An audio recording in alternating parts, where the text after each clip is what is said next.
Hello, early learners, and welcome back to the art room, the last day of our week of color. And I chose one of the most identifiable artists that I know when it comes to children's books. It's Eric Carle. Now, Eric Carle died recently, but before that, he even visited Fresno at the Fresno Art Museum. He was an artist in residence, and you know his art. He takes paper and he paints them and then does texture on them, and then he tears them and he cuts them and he applies them to his art.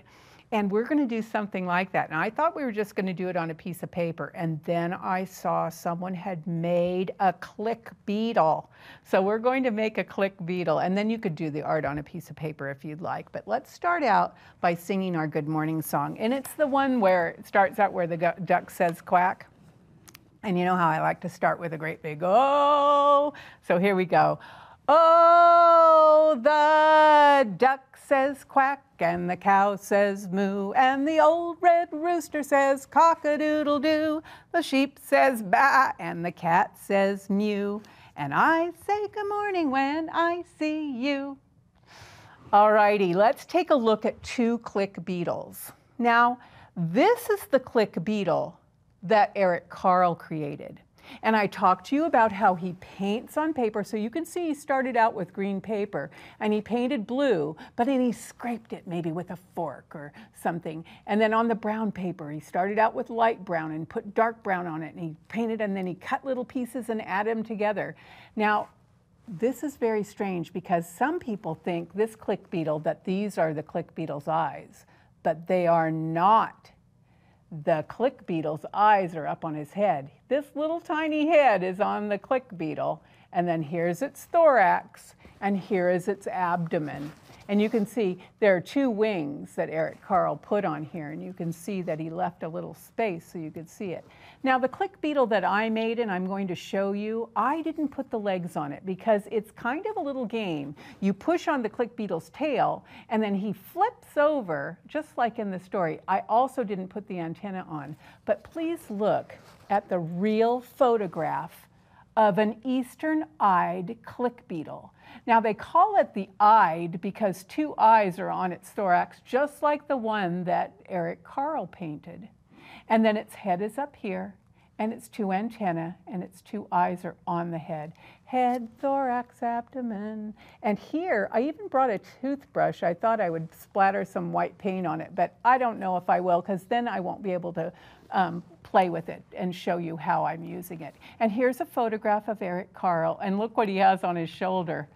The very hungry caterpillar. Let me tell you a little bit about Eric Carle, because in the book it doesn't tell about him, it tells about the beetle. So listen to this.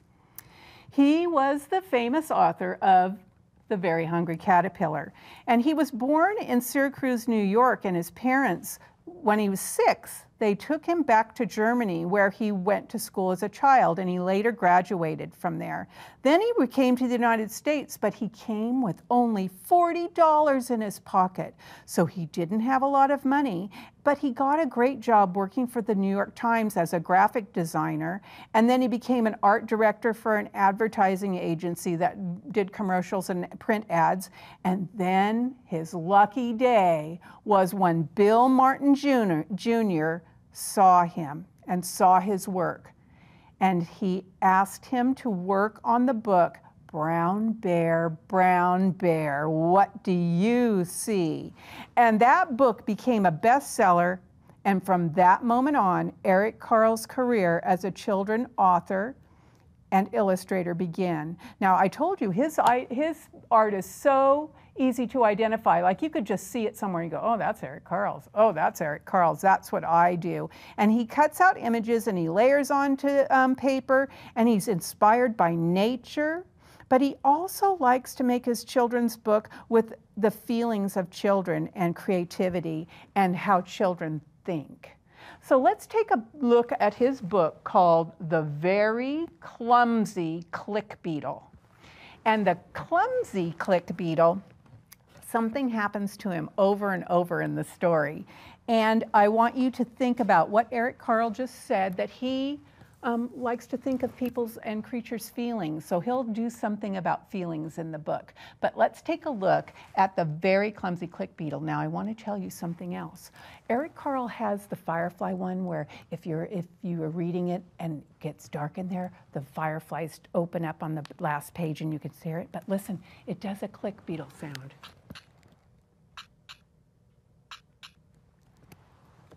That click beetle sound is in the last page. But let's take a look. Let me put this over here so I can swing my legs around and so I can anchor this here. This is the very clumsy click beetle by Eric Carle, and this is where I got the picture that I showed you earlier. And you can see where he has green paper and he put blue and different greens and he scraped it. I brought my scrapers that if you're in a TK class in Fresno Unified, all of your teachers got these scrapers and there were 3 or 4 of them in there. That one does a little zigzag. This one has a much deeper, and then there's this blue one that makes it like ocean waves kind of. So I'm going to use mine, but I wanted to show you what else. I got this piece of plastic in a piece of mail that wanted me to buy something from them, and they gave me this plastic, or you can use old credit cards if your parents are getting rid of them, and you start at the bottom. Don't cut off the bottom part, but you can cut pieces out of it and leave a space, then cut some out, cut some out. Let me show you what I mean. I'll cut one little triangle out and out. I'll go in and meet it in. In and meet it in. So when I go to do paintings, I would do it all the way across. I could scrape it and make a design. So if you don't have those, you can use that. Or look, you can use a toothbrush and drag that across there, or you can use a fork, or lots of things can be used to make textures. So don't worry if you don't have those scrapers, but since I do, I'm going to use them. Alrighty. Let's hope I have all my parts and pieces, because I think I didn't put my paintbrush down here. Mrs. Reed, right? I'll just use the toothbrush. Okay, here's the story. The very clumsy click beetle. Look what he's doing. He's starting here, and he flips, flips, flips, and lands on his side. I wonder where he'll land each time, because that's part of the story. One fine morning, a young click beetle decided to go for a walk. At noon, it climbed up and down a flower. In the afternoon, it rummaged through a pile of pebbles. In the evening, it crawled among the tall blades of grass. And when it turned night, a young click beetle crept up a tree, and after a while it got tired and fell to the ground, landed on its back. The young click beetle tried very hard to turn over onto its feet, but he couldn't. "Help!" he cried. "Help!" All along, a wise old click beetle had been watching that young click beetle. "Tomorrow morning I'll teach you how to click and flip through the air and land on your feet," said the wise old click beetle. "In the meantime, you may as well go to sleep. Good night." The next morning, the wise old click beetle said, "Look at me. This is how it's done." First, it turned on its back, and then with a loud click, it flipped through the air and landed on its feet. "Now you try it," said the wise old beetle. "Thank you, that looks easy," replied the young click beetle. Just then an earthworm stuck its head up out of the ground. "Look at me," said the young click beetle, and with a loud click, it flipped through the air, but it landed on its back. "Oh, how very clumsy of me," said the young click beetle. Just then a turtle ambled by. "Better luck next time," said the turtle. "Keep on trying." "Look at me," said the young click beetle, and with a loud click, it flipped through the air, but it landed on its back. "Oh, how very clumsy of me," said the young click beetle. Just then a snail slithered by. "Don't worry," said the snail. "You'll get there." "Look at me," said the young click beetle, and with a loud click, it flipped through the air, but it landed on its back. "Oh, how very clumsy of me," said the young click beetle. Just then a mouse scurried by. "You need a little more practice," said the mouse.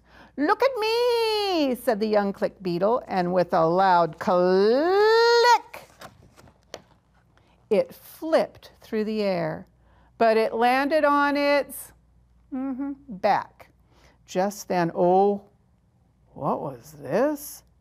The young click beetle had never seen anything so big. It could not move. It was scared.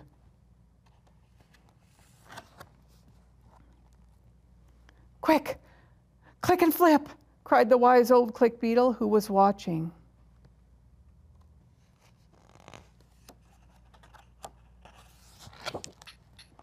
And the young click beetle clicked and flipped through the air, but this time it did 3 graceful somersaults. 1, 2, 3, and landed on its feet. "Look at you!" shouted the wise old click beetle. "You have done it!" And that is the end of the story, boys and girls. The very clumsy click beetle. Even though it was hard for him to land on his feet, he still kept trying, didn't he? That's the interesting thing. When you learn a new lesson from somebody who already knows how, you think, how can I do that? How? I don't know. Let me get my table. Get it up here. Now, I made a click beetle already, just so I could test it out. But I wanted to show you, this was the kind of clothespin I was telling you about you might need to get. And it opens and closes, you know, just to put clothes up on the clothesline. And here is my click beetle. Now I told you that I did not put its legs on nor its antenna because it clicks and jumps and clicks and jumps. And I need it for my example, but I wanted to show you the back. Here is my clothespin. Is it in the middle? No, it is not. Is it near the top? No, it is not. It is very close to the bottom of the click beetle. And I put it there because I tested out a few different ways, and the only one that worked was where it was here. Oh, please don't fall on the floor. Let's try it out. I push. Oh, it landed on its feet. Oh, landed on his back. So you're going to test it out, and you can even say, this time I think he'll land on his back. Oh, he didn't even turn over at all. Oh, he landed on his back. So what I did, now we remember these are not his eyes. Those are the ones to scare creatures away that might want to eat him. So if it comes upon a bird comes over and it looks at this beetle and it says, ooh, look at those big eyes, he must be a big beetle. He'll go and try and find someone else. But this little click beetle, I made this with black tissue paper with red tissue paper over the top. Now I started out and this was the shape my paper was. I was lucky to have a little card that was like that, and it was just like this, and I thought, oh, perfect shape. Now if you have any fancy scissors, that's what I brought today. You could make your own and cut it out that way. There was another card in there, but it was green, and I put 2 X's so I know which way is going to be glued together. I did that so I can sandwich the head in there. So let me get my brown paper out, and my glue stick, and my fancy scissors if I decide. Now, if you don't have these kind of cards that used to be stationary, look, I just got 2 index cards. You just can use 2 of those, and that makes stiff enough. Or that cardboard we used yesterday, you could maybe use that. And I'm going to show you what I do. I trace just an oval. If you have some plastic shapes that have ovals on them, that would be great. If you don't, you can just draw one. And you have to make sure when you cut it out, you make sure which side goes to which side. And I'm going to cut along that line. I can use my regular scissors or my fancy scissors. But cutting 2 pieces of this card is kind of hard on your hands, just like when we were making the small world thing. Now, when you do this, you want to make sure that you do the head, thorax, and abdomen. So I'm just showing you how I'm using these scissors, but I'm going to use my green paper because it's already ready to go, and I don't want to run out of time and not show you how to do this. So, get my scraps out of the way. So what I'm going to do is kind of see how big of a rectangle I'll cut for his head. So I'm cutting over, and it was just a tiny little head in the book. And I'm just making a mountain cut just by cutting off the corners. Now, that's my head ready to go. I only need to put glue on one side, and I put the X's so I know which side to put it on. And I will get the glue to go down. I think I'll use the glue stick for now, boys and girls, because that glue is going to give me some problems. But I'm going to put the head in there, sandwiched in between before I put the top on. And I'll put a little glue on the head so it doesn't look like it's going to float around in there. And I close this up. And if you want to put legs, put them on there now and put that other piece on top. Now I have the head and I have what looks like it's just the abdomen, but I want to do some paint on the abdomen. So I'm going to draw the line. Oh, I did have a brush. I do have a line where the thorax is. So I'm going to do a smile like that. And while I have my pen out, I'll put my 2 eyes on. Now, here's the thing that you want to do. You'll want to put paint below here. And I also have my tissue paper because I put tissue paper right on top of the paint. So I brought some blue. I have all my colors, but I think this is the color I'm going to do. So I'm getting it ready, and I'm getting my scraper ready because you have to do the scraping while the paint is wet. So I'm putting some dark green on this light green, and I'm going to paint all the way down from the thorax. I do it away from the head. Put the paint on the abdomen side, just down there like that. Put the paint on, not super thick, but not super thin, because you want some of the paint to drag down to the bottom. So here my paint is on here. I have to do it while it's wet, and I scrape it. I put this on there and scrape it down. I could have wiggled it if I wanted to make it wiggly, but I think that looks good. But now I have to move quickly, and I want to put some tissue paper over the top of it, because that's like Eric Carle. I think I'll push it down with my paintbrush. I'll put some light blue around, and you don't really see it perfectly. Like mine, I had purple paint, and I put orange and yellow on there. So I'll put this on there. And I can put a little watered down glue. If you have glue, you can put in a jar and then, oh, come off you. And I can use a brush to put on top of that, and it makes it shiny. If you don't want to put the tissue paper on, you don't have to. But here's the good thing about this. It's time to put its gigantic eyes on. So I'm going to use my black tissue paper, and I just cut a rectangle, because remember what I told you about doing with eyes? You fold it in half so both eyes are the same, and I look how big I have it. Okay, I want it not gigantic. I want it just right size. And I'll cut these 2 eyes out and see if they are just the right size or not. Oh, they're trying to stick together. There. Oh, they're pretty big, but I think I like them. So I'll put a little glue under there, the watered down glue, and I'll use my toothbrush, because it can be a paintbrush if I need it to, and make 2 circles to put the big eyes on there. Come on. Set it on there.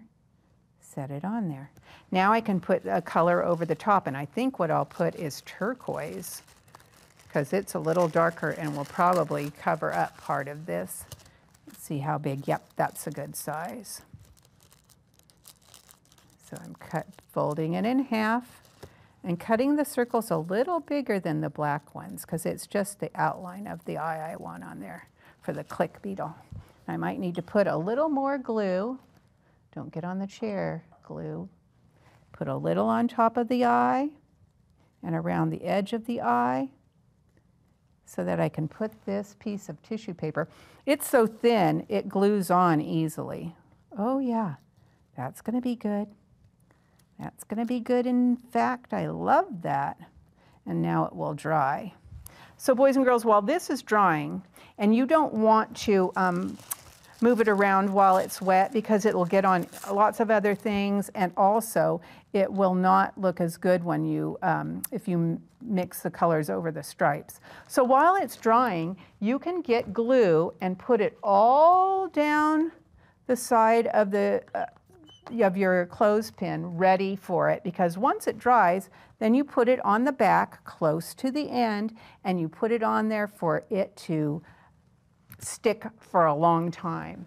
Now, I'm going to move my paints out of the way because I am going to continue to add some tissue paper while my paint's still a little wet.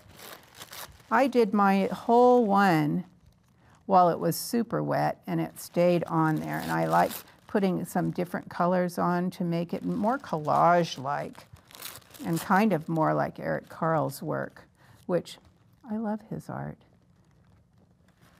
And I can get my paintbrush. This, boys and girls, don't use a toothbrush if you have a good paintbrush, because I just didn't put enough down here. I used the one that I was going to use for the glue for the green paint.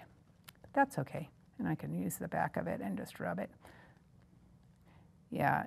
I put this toothbrush in the dishwasher so it didn't have old tooth spit on it, because you don't want to use a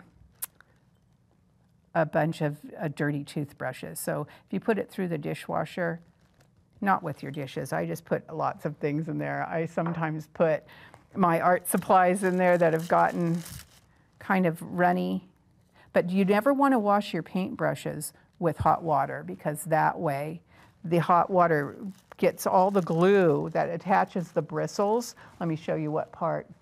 Inside this metal part of the paintbrush, there's bristles that go in next to the wood, and then they put that metal around there to tell you how far to put your paintbrush in. You don't want to dip your paintbrush too far in. But inside there, if you get hot water in that part, it will unglue and soften the glue and make all the bristles fall out. So every time you go into the paint and you lift up, bristles are in there. And then every time you paint on a piece of paper, it'll be like a hairy paint. I think I will put some antenna on the top of this head, but I still have a little more blue to put on here. When it dries, I was super surprised on my click beetle. I thought that more of the purple would shine through, but this tissue paper really stuck and made it a whole different color. So I think I'll do that with this one too, because I don't know how it will dry, and I'm interested in having several colors on my click beetle. Even though Eric Carle, I don't think he put tissue paper on his, so if you don't want to, that's fine with me. But I'm going to add some antenna to these guys because I think they would look fun going through the air. Now I'm going to do this a little longer because on the click beetle photograph, they kind of went off to the side. So what I'm going to do is cut and go up and curve out. And then I'll put my fingers here and curve down. They're pretty skinny. I can put it on there. That seems too long. I'm going to cut it a little shorter. Boys and girls, it's been a really fun week of doing color with you. I hope you enjoyed these projects. Please think about sending me your photograph of yourself making these things so that I can write back to you if you send me your address, and I can tell you some other things that I'm doing with click beetles, because I think they are super interesting and they have that way of camouflaging or defending themselves from bigger creatures. I wonder which one you like better. Alrighty, boys and girls, let's sing "Oh, It's Time to Say Goodbye to All My Friends." Oh, it's time to say goodbye to all my friends. Let me get my things off my lap. Oh, it's time to say goodbye to all my friends. Oh, it's time to say goodbye. Give a smile and wink your eye. Oh, it's time to say goodbye to all my friends. Now, you know what I could do with these? I could have a little race against them. Once I have the click beetle back on this guy, I could flip them and see who went the farthest. I could see which one landed, and you could predict who's going to land on their feet, who's going to land on their back, and you can play with your friends and keep doing that. Oh, add a little more mystery, right? Boys and girls, thank you for joining me this week, and I will see you soon, and hope you have a great rest of May. See you.